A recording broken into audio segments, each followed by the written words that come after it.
Cada um tem seu papel importante.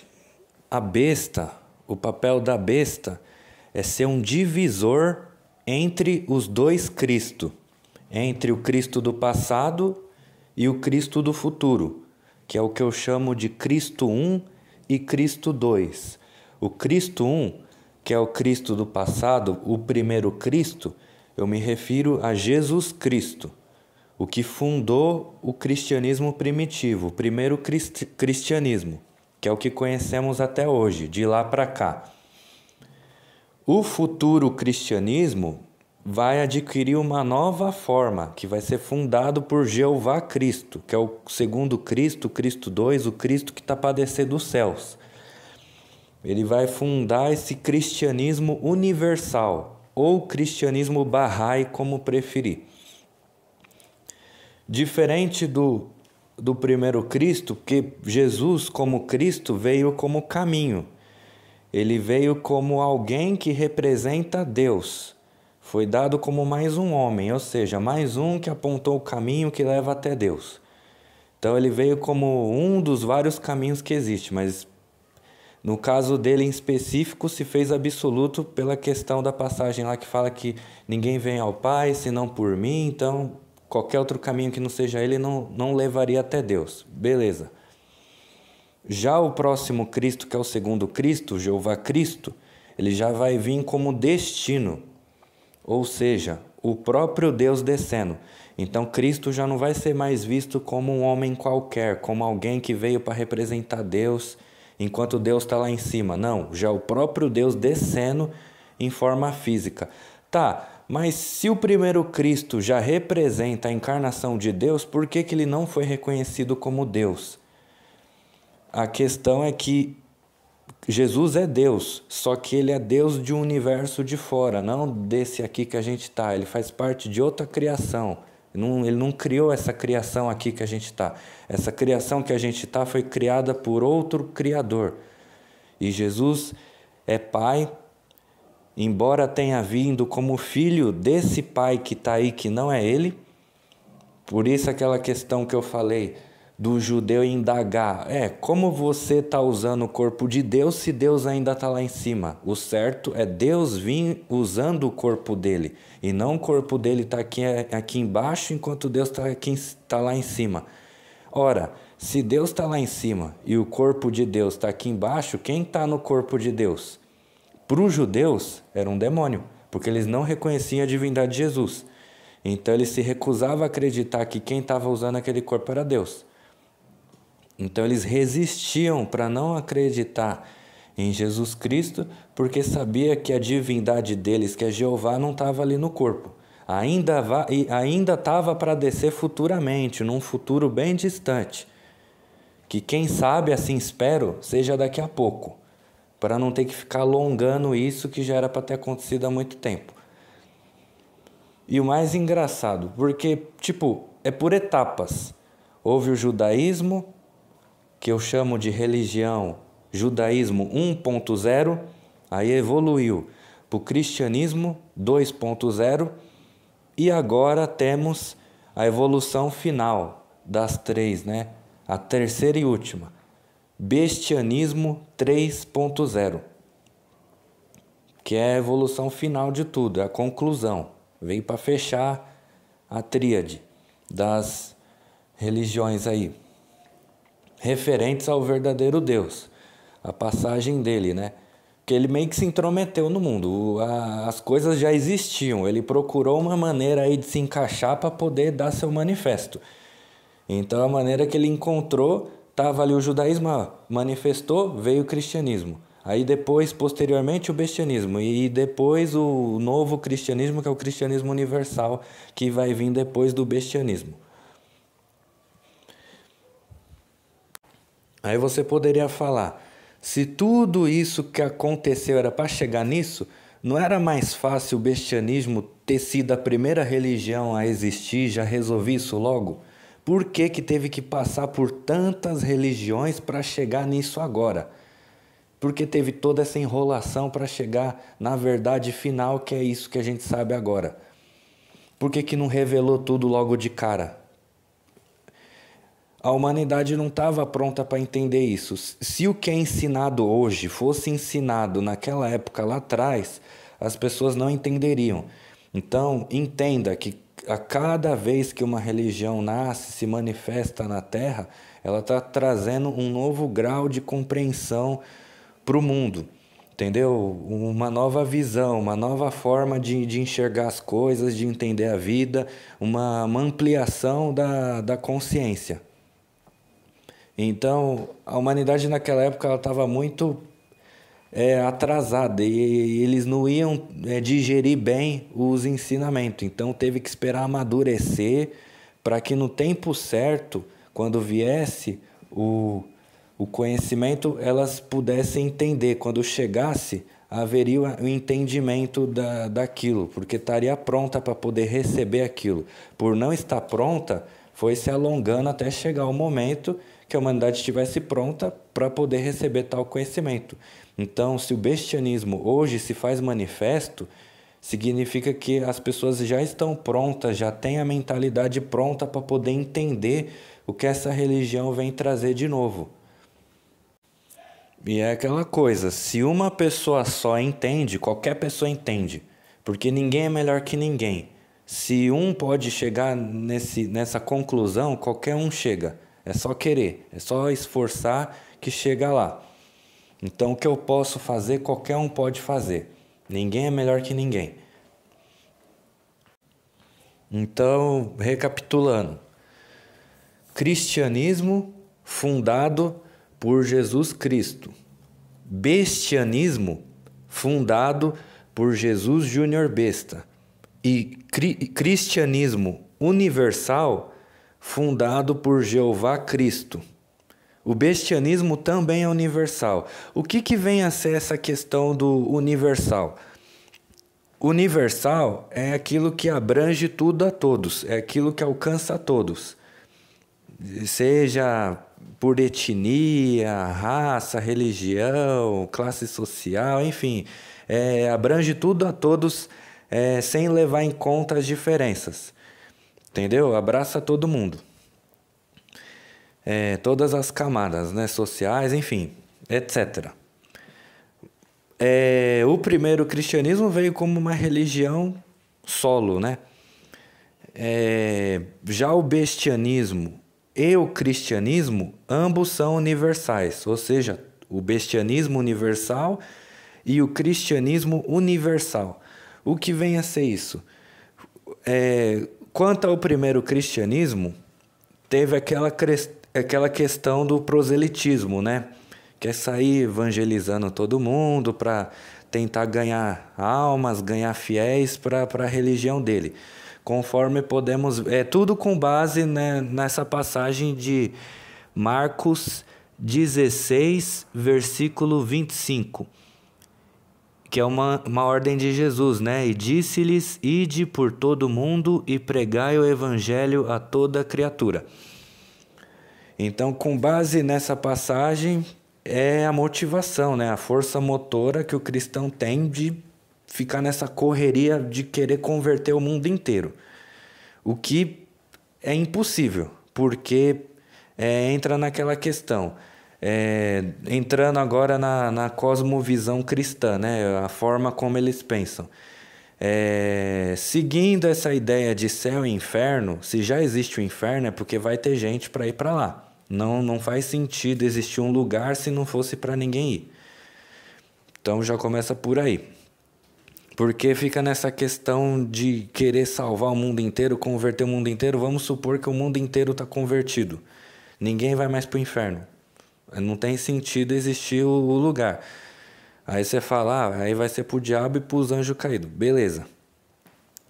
Mas essa questão da correria também leva em consideração isso, porque para o ser humano existe perdão. Já para os anjos que caíram, né, que traíram Deus, não tem perdão. Então faz mais sentido resgatar o ser humano que tem chance de perdão do que aquele que já está condenado e não importa o que faça, mesmo que se arrependa depois, não tem como voltar atrás, nem tem como voltar para o céu de novo uma vez que caiu. Então é partindo dessa lógica de que para o ser humano sempre há uma chance.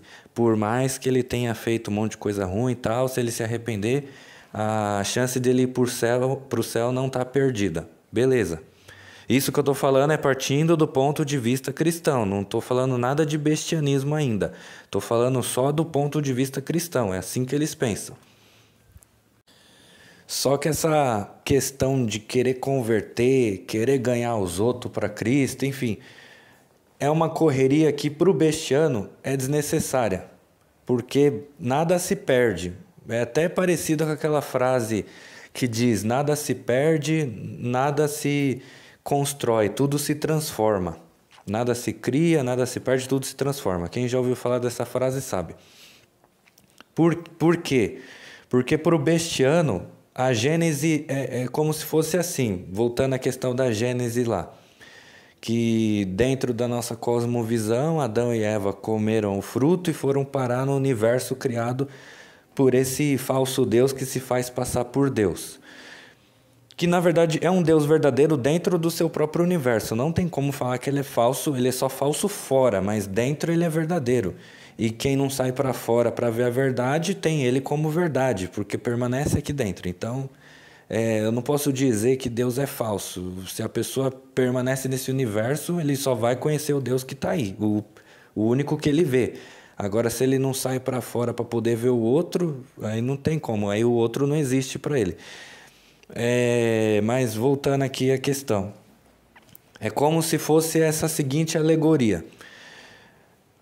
A pessoa tem um lado e tem outro lado, beleza, tem duas ilhas, ou tipo, tem tipo um rio, e do outro lado tem uma terra e desse lado tem uma terra. Acho que deu para entender. A pessoa está de um lado da terra e tem o outro lado da margem do rio que ela tem que atravessar.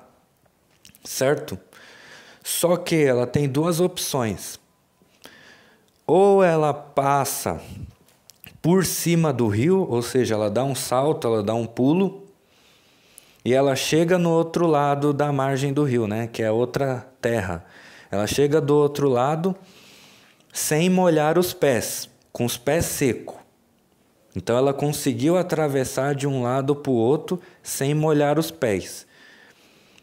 Agora, se ela escolher mergulhar os pés, ela ainda assim continua com a mesma possibilidade de chegar no outro lado do rio, de chegar na outra terra, só que com os pés molhados.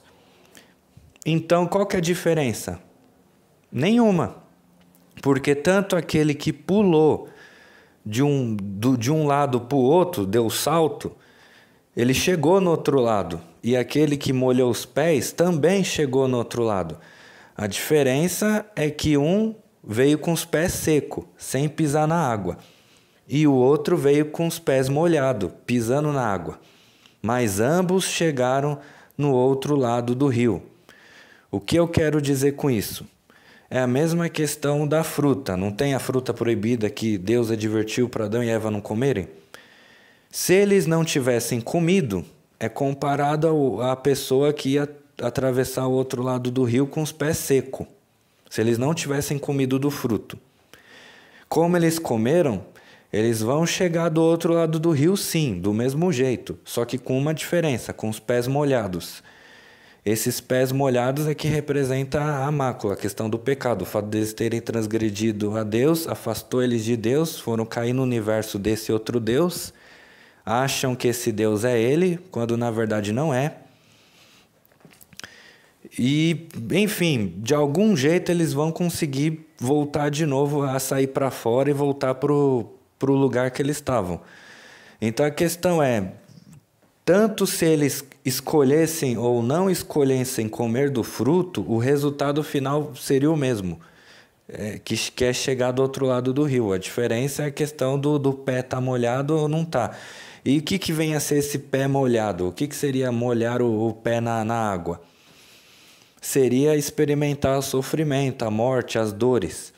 Entendeu? Você poderia chegar do outro lado do rio sem ter que passar por isso, sem ter que passar pelo sofrimento, mas você escolheu o caminho mais difícil, né? Então, se vire para sair daí depois. Podia ter evitado isso, né? Podia, mas já que escolheu isso, não que você não vai conseguir sair, mas se sair vai ser com dor e sofrimento. Entendeu? Então, pudesse evitar, né? Mas preferiu escolher esse caminho. Enfim, dá para sair, dá, mas com dor. Então, é como se Adão e Eva tivessem escolhido o caminho da dor para chegar ao outro lado. Entendeu? Então não é questão de não chegar, porque a impressão que fica é o seguinte: se eles escolheram comer, então eles não vão chegar do outro lado. Não foi essa questão de ter comido ou não. A questão é se iria com dor ou sem dor. Porque a dor seria a separação, né? Estar num universo alheio que não é seu, servindo um Deus que não é o mesmo Deus. Entendeu? Então seria experimentar uma realidade falsa enquanto não chega na verdadeira. Eles poderiam ir direto na verdadeira, mas preferiram experienciar a falsa primeira, que é a temporária, para depois chegar na verdadeira, que é a eterna, que é depois dessa, que só se chega lá depois que morre. Mas morre para renascer lá, não estou falando de vida espiritual, não. Estou falando que a pessoa vai encarnar de novo, mas numa outra existência, num outro universo. Num universo criado pelo outro Criador, não por esse. Aí quando ela nascer de novo lá, ela não vai mais morrer. Então ela vai adquirir corpo físico. Então não estou falando em nenhum momento de mundo espiritual aqui. Estou falando de outra vida, literalmente nascer de novo em carne humana. Mas a carne humana de lá é eterna, a daqui é mortal. Então lá, enquanto lá não existe morte, aqui existe. Enquanto aqui existe doença, lá não existe. Entendeu? Tudo que existe aqui de ruim é o contrário de lá que não existe. Tá, mas recapitulando, voltando à questão do proselitismo lá atrás. Aí fica nessa correria do cristão. Ai, tirei uma alma do inferno. Ai, ganhei uma alma para o céu. Não se trata de uma disputa para ver quem consegue o maior número de almas para cima ou para baixo. Não tem nada disso. Já tem um número exato de pessoas que existem. Não importa se vai nascer mais. Esse também já é outra questão que já vai ser assunto para outro vídeo é a mesma coisa aqui. Eu já acho que eu já vou aproveitar e já vou falar nesse mesmo vídeo mesmo. Porque você vai em Gênesis, Deus dá ordem para multiplicai-vos e enchei a terra, certo? Aí tem essa passagem que eu falei em Marcos de ide e pregar o evangelho a toda criatura. A toda criatura que não para de nascer, porque a todo momento está nascendo gente. Um pecador novo vem à terra para o arrependimento. Quisera não nascesse, porque aí não teria do que se arrepender. É um pecador a menos. É menos uma gota de sangue de Cristo caindo por esse pecador que nasce. Ou seja, quanto mais gente nasce, só vai gotejando a gota do sangue de Cristo para redimir esse novo pecador que nasce. Percebe a contrariedade? Se Cristo vem para redimir o pecador e não para de nascer pecador, consequentemente a gota de Cristo vai ficar caindo infinitamente. Ou seja, não se consuma. Como é que fala que a morte dele consumou o pecado se tem constantemente vários pecadores nascendo o tempo todo? Entendeu? Então essa gota nunca vai parar. Aí entra naquela questão que o Bestiano tecla, a questão da Santa Ceia, da Eucaristia, que é a celebração da morte de Cristo, que é o corpo e o sangue de Cristo simbolizado pelo pão e pelo vinho, que é em memória da paixão, né, da morte que ele teve. Mas aí que tá, nunca se consuma. Isso lembra até a atitude dos hebreus do passado, que ficavam matando animal para querer adquirir o perdão de Deus. Até que veio Cristo e cessou. Hoje em dia não se mata animal. Por quê? Porque Cristo substituiu o sacrifício animal pelo sacrifício do corpo dele, na cruz. Então, meio que quitou. O hebreu ele não ia conseguir o perdão definitivo e ele ia ter que ficar matando animal para o resto da vida. Até Cristo vir e acabar de vez com isso. Só que percebe que houve uma substituição. Parece que trocou o animal pelo ser humano. Aí agora é Cristo que está nessa coisa infinita de nunca cessar. Porque toda vez se faz Santa Ceia. Aí entra naquilo que Paulo falou. Em 1 Coríntios, capítulo 11, versículo 26. Porque todas as vezes que comerdes este pão e beberdes este cálice, anunciais a morte do Senhor até que venha. Isso daí foi bem depois de Cristo ter subido ao céu, de ter ressuscitado. E toda vez que você come desse pão, que bebe desse cálice, você anuncia a morte do Senhor até que venha. Que morte é essa que nunca vem? Que não se consome?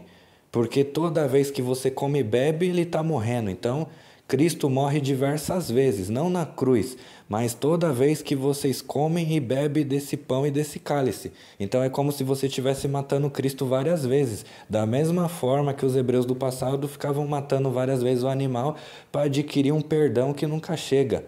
Entendeu? Só que aí fala, anunciais a morte do Senhor até que venha. O que é esse vir?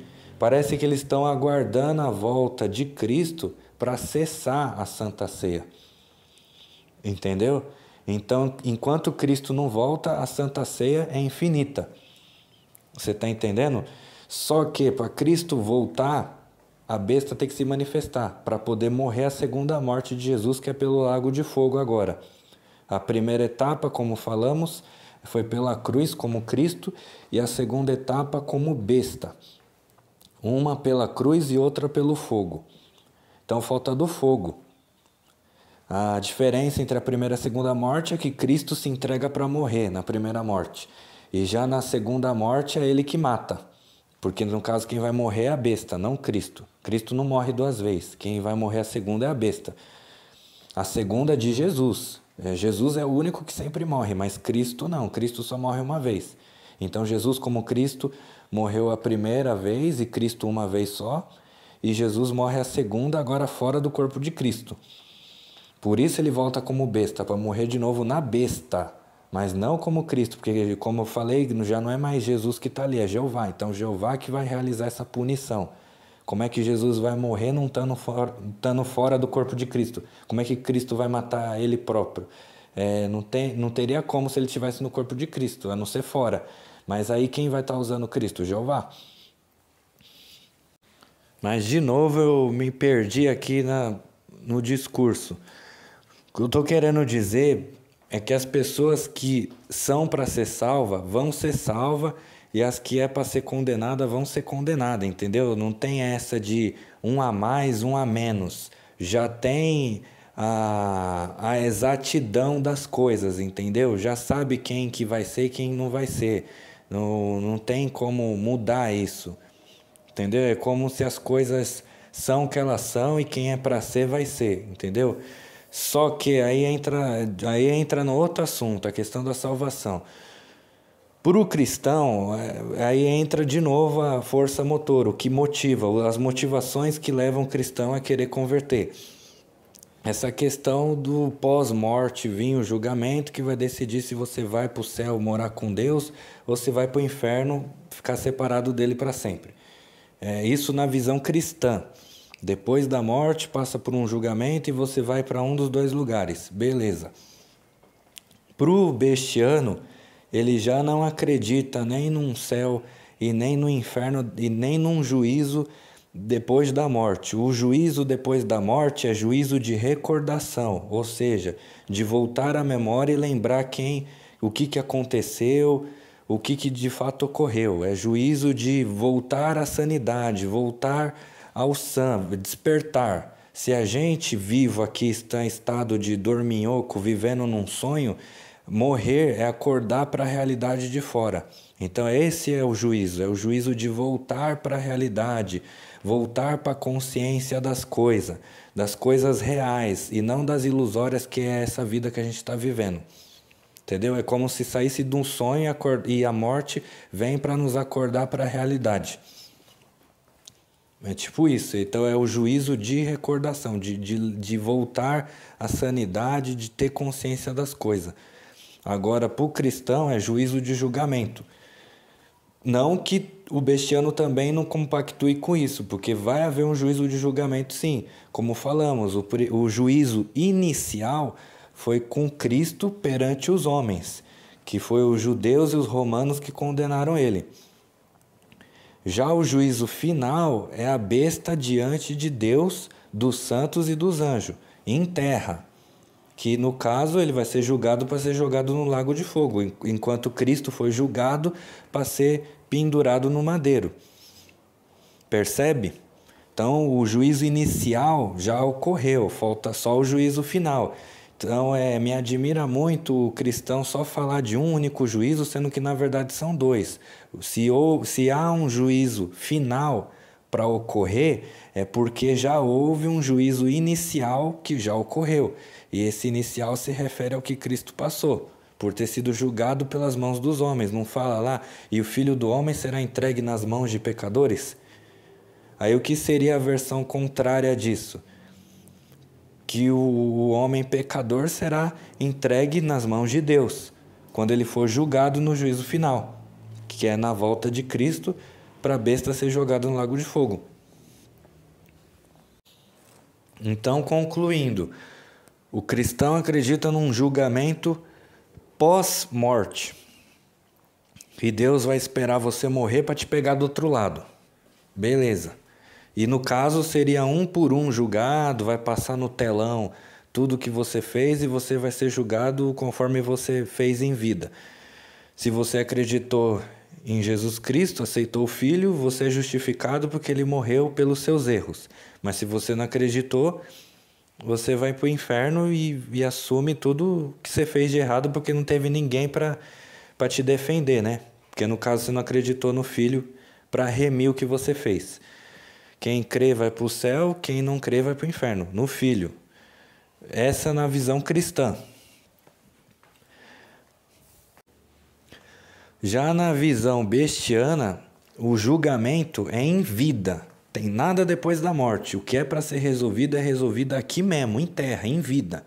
Então nós não acreditamos num céu pós-morte, mas acreditamos no reino dos céus na terra. É diferente, porque o reino dos céus na terra é em vida. E os que sobreviverem à grande tribulação e estiverem selados com o número 9 vão entrar nele. É os herdeiros do reino. É esse o céu na terra.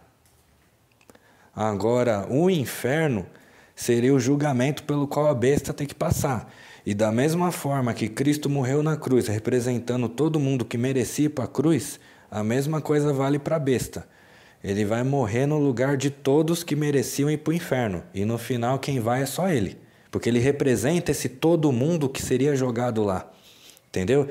Então não pense na visão cristã pós-morte, várias pessoas sendo jogadas no inferno.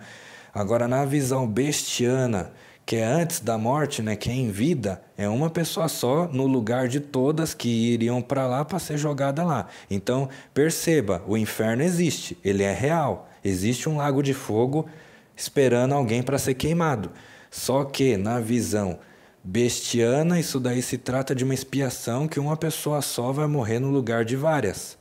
Enquanto que na visão cristã é pós-morte e todo mundo vai ser jogado. Não vai ter ninguém assim para defender ou uma só pessoa para morrer no lugar das outras. Entendeu? Só que aí, qual que é a força motora do bestiano para acreditar que o inferno se trata de uma expiação em vida? Em Hebreus capítulo 9, versículo 22. E quase todas as coisas, segundo a lei, se purificam com sangue, e sem derramamento de sangue não há perdão. Bom, aquilo que já falamos, que a questão da salvação foi que Deus fez uma rachadinha na salvação, rachou a salvação entre ele e o homem. Deus chegou para o homem, eu pago a vinda e você paga a volta. A questão é que as pessoas acharam que só Deus quer morrer, que o homem não precisaria pagar nada. Quem disse que não?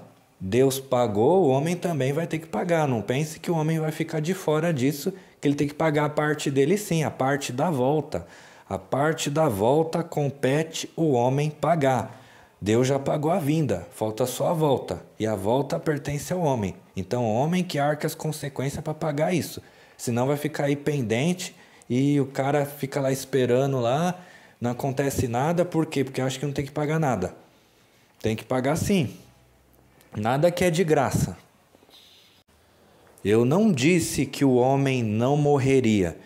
Eu disse que o homem não seria o primeiro a morrer, porque primeiro é Deus e depois o homem. Tudo Deus faz primeiro e em seguida o homem. E é só ver na ordem das coisas. Primeiro Deus no céu, que representa, né, o judaísmo, e depois Deus na terra, que é o cristianismo. Deus humanizado. Mas aí depois, posteriormente, Deus humano, né, que é Cristo, e depois homem humano, que é a besta, né, o bestianismo. Então perceba, primeiro é sempre Deus, depois o homem. Mas em relação, de novo, ao assunto do proselitismo, o bestianismo vai cumprir isso com eficácia, diferente do cristão, que vai ficar tentando converter na marra as pessoas e não vai conseguir, porque vai ter sempre uns que não vão aceitar e tal. Já na questão do bestianismo, não tem quem não aceite, porque o proselitismo do bestianismo, eu não diria mais agressivo, eu diria mais eficaz. Por quê? Porque aí entra aquela questão da passagem, é pregar evangelho a toda a criatura. No bestianismo isso vai acontecer, porque aí quando for marcar todo mundo com o selo da besta, é aquela questão que eu falei, a ira de Deus não vai ser derramada sobre a humanidade enquanto não tiver todo mundo selado com uma das duas marcas, que serão duas, o da besta e o de Deus. Não vai ter nenhum ser humano vivente andando sobre a terra sem marca nenhuma na testa. Tem que ter uma das marcas, se quer continuar vivo na terra. Tem que ter uma das duas marcas. Ou é da besta ou é de Deus. Aí você que escolhe. Mas não andará nenhuma pessoa aí na rua, em qualquer lugar, sem nenhuma das marcas. As que morrem que vão ficar sem marca, porque não aceitou o da besta e não deu tempo de correr para aceitar o de Deus. Mas, fora isso, todo ser vivente tem que estar com uma das duas marcas. Então aí se cumpre a questão do pregai a toda criatura, porque todo mundo ficou sabendo que tinha que ter a marca na testa para poder se salvar, né?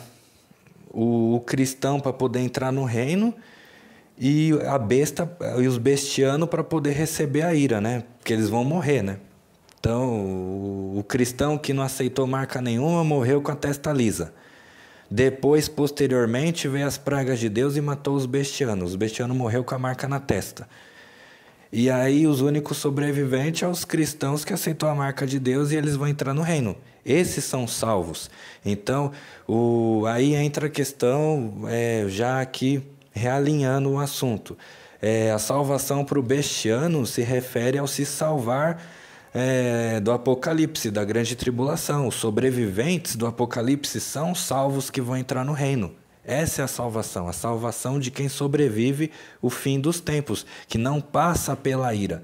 Que não tem a questão do Cristo ter se oferecido sacrifício para proteger as pessoas da futura ira de Deus que ia cair sobre a humanidade, e que quem não aceitou ele ia passar por essa ira. Só que não se refere a uma ira pós-morte, se refere a uma ira em vida, que se refere ao juízo final. E o juízo final é em vida, não é depois que morrer. Senão o juízo ia ser infinito. Várias pessoas nascendo e toda vez que morre ia ter que passar por um juízo. Então não ia se consumar nunca. Então é em vida. E os salvos são aqueles que aceitaram a marca para poder entrar no reino e não sofrerem do dano da ira de Deus que será derramada sobre os bestianos, sobre aqueles que aceitaram a marca da besta. Só que aí que tá, salvação não é só para os que ficam, é salvação dos dois lados, porque aí a pessoa vai ter que escolher, ou eu perco a minha alma e salvo o corpo, ou eu salvo o meu corpo e perco a minha alma. Peraí, eu falei certo? Não, é perder a alma e salvar o corpo, ou perder o corpo e salvar a alma. Então tem que escolher um dos dois. Ou eu salvo o corpo ou eu salvo a alma. Quem tá mais preocupado em salvar a alma, tá nem aí com o corpo. A morte é lucro. Não tem a passagem que diz que morrer é lucro, viver é Cristo e morrer é lucro? Então, para essa pessoa a vida não importa. O importante é garantir a salvação eterna, que seria o da alma. Agora, quem quer viver o corpo vai perder a alma. Por isso que tem aquela passagem que Jesus diz: quem ama a sua vida vai perder, mas quem perde por amor de mim vai achar. Então, concluindo o vídeo como um todo, para não ficar longo e não se perder nos assuntos que foram falados. Então, vai haver essas três religiões, já existe, né, o cristianismo, está existindo agora o bestianismo e futuramente vai existir o cristianismo universal. Que a universal, ela não precisa que você saia da sua religião para se tornar de uma outra, entendeu? Diferente do cristão, aí entra a questão do proselitismo, que ele vai te obrigar a você sair da religião que você está, vai falar que você está na religião errada, que você segue a Satanás, que você não conhece o Deus verdadeiro, que você tem que se tornar um cristão para conhecer a verdade. Então você tem que renegar a sua religião para aceitar a nova religião, que no caso é o cristianismo. Você tem que ser cristão e deixar de seguir o que você estava seguindo, porque o que você estava seguindo é errado e o que ele segue é o certo. Entendeu? Então você tem que deixar de ser uma coisa para ser outra, no primeiro cristianismo. Já no segundo cristianismo, a pessoa pode continuar a religião que ela tá, entendeu?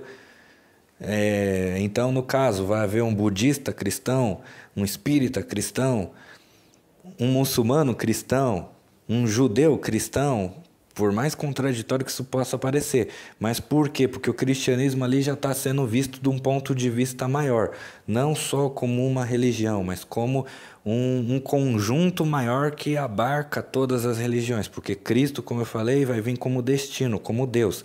Então as pessoas de todas as culturas vão enxergar esse Cristo como sendo Deus pertencente à sua cultura de forma encarnada.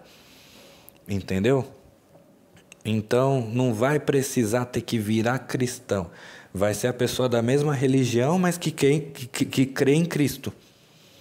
Então, um muçulmano que acredita em Cristo, um espírita que acredita em Cristo, um budista que acredita em Cristo, embora o budismo seja... ele não é teísta, né? Ele não acredita em Deus, mas no caso ele vai reconhecer como um ser iluminado que veio trazer ensinamento, enfim, que ajudar na meditação, vai ser como um segundo Buda, por assim dizer. Maitreya, né? O Buda do futuro. Então, ele vai ser reconhecido por todas as religiões, não vai ser visto como alguém estranho que está chegando agora. Vai ser como a finalidade de que todas as religiões procuravam e agora achou ele, em forma humana. E o bestianismo também não vai ser diferente, porque ele também é universal. Então, da mesma forma, vai ter até cristão bestiano, judeu bestiano, vai ter tudo, com acréscimo do lado bestiano. Agora, com relação ao ponto de vista cristão e bestiano acerca de salvação, julgamento, pro cristão é tudo pós-morte. E pro bestiano é tudo em vida. Com diferenciação da questão da salvação, porque o cristão e o bestiano pisciano, que são os que morrem, salvaram a alma, mas perderam o corpo. E já o cristão que ficou vivo, que sobreviveu ao Apocalipse, é um cristão que salvou o corpo, mas perdeu a alma. Entendeu? Então são duas salvações diferentes, a da carne e o do espírito. Do espírito foi para fora e da carne ficou aqui dentro. Então, enquanto que para o cristão a salvação se refere a pós-morte, de passar por julgamento e não cair no inferno. Essa é a salvação para o cristão. Agora para o bestiano é tudo em vida. O julgamento vai ser em vida, o céu e o inferno vai ser em vida. Então já ganha uma outra direção, uma outra conotação. Então o significado já é diferente de um para o outro. Agora com relação às três pessoas lá que eu me referi no início do vídeo, Jesus Cristo foi Deus que é tratado como homem, porque as pessoas não reconheceram a divindade nele. Já o Jesus Júnior besta, ele é homem, mas vai ser tratado como se fosse Deus, por causa da troca que eu falei, da rachadinha, que eu falei no meio do vídeo aí, que Deus fez a racha da salvação, que ele ia pagar a vinda e que o homem ia pagar a volta. Houve uma troca. O eterno sofreu a morte temporária e agora convém ao ser temporário passar pela morte eterna. Qual que é a morte temporária? A da cruz. Quem que é o eterno? Deus, o Cristo. Quem que é o temporário? A besta, o homem. Quem que é a morte? O que é a morte eterna? O lago de fogo, a segunda morte, o inferno. Entendeu? Então, o temporário vai passar pela morte eterna, o corpo seu vai ser dissolvido, porque ele não vai ficar ali para sempre. E o Cristo saiu da cruz porque é o eterno, né? Não tem como ele ficar preso na morte temporária da cruz. Então, houve essa troca de morte, porque o certo era o eterno passar pela morte eterna e o temporário passar pela morte temporária, ou seja, o homem ir para a cruz e Deus ir para o fogo. Mas aí fez essa troca, o homem vai para o fogo e Deus foi para a cruz. Aí por isso que houve essa troca, por isso que quando Deus veio ele foi tratado como homem. Agora vai ser ao contrário, o homem vai ser tratado como Deus, mas por causa dessa troca. Não é porque o homem é Deus, o homem é homem, mas ele vai ser visto como tal por causa dessa troca que foi feita. Por causa da morte eterna que o temporário tem que passar. E o eterno já sofreu a morte temporária que foi o da cruz, que já passou, já foi cumprido. Falta essa se cumprir. Então, voltando, Jesus Cristo, Deus tratado como homem, Jesus Júnior besta, homem tratado como Deus, e por fim, Jeová Cristo, Deus tratado como Deus. Esse sim vai ser reconhecido como divindade, porque é o Deus daqui, é o dono da casa. É o Deus criador desse universo. Então não tem como não ser reconhecido. Então é esses três aí. Por isso que Cristo, o primeiro, né? O Jesus Cristo representa peixe, o peixe maior. O Jesus Júnior besta, o peixinho, o peixe menor, que são dois peixes que representam a era de peixes. O primeiro peixe Cristo, o segundo peixe a besta. E por fim, a era de Aquário, que é o Aquário lá, é Jeová Cristo. É ele que vai inaugurar, reiniciar o ciclo. Então, enquanto Jesus Júnior besta finaliza a era, Jeová Cristo recomeça, ou seja, inicia a nova. E só quem for digno vai entrar na nova e vai ser digno de entrar no reino. Nem todos merecem e, por fim, nem todos vão entrar no reino. Então, muita gente vai estar se esforçando para entrar, o que eu sempre falo, e o papel de Jesus Júnior besta como anticristo é impedir que as pessoas entrem, mas a questão é que sempre já está certo os sobreviventes, os que não vão entrar, os que vão entrar, então, tipo, não é uma coisa que, tipo, nossa, é uma competição para ver quem consegue. Não tem competição, já falei sobre isso, não existe isso, entendeu? Já está tudo predestinado já. É uma questão das pessoas se conscientizarem e despertando para a realidade e sabendo o seu papel. Cumprir o seu papel que você veio fazer aqui. Então, quando você acorda para isso, você sabe o seu lugar, onde tem que estar e com quem tem que estar. Então, é uma questão de acordar para a vida. Se você gostou desse vídeo, curta, compartilhe e aperte o sininho para receber notificações dos novos vídeos que serão lançados neste canal. E se inscreva também. Siga nas redes sociais, @bem-vindos ao fim.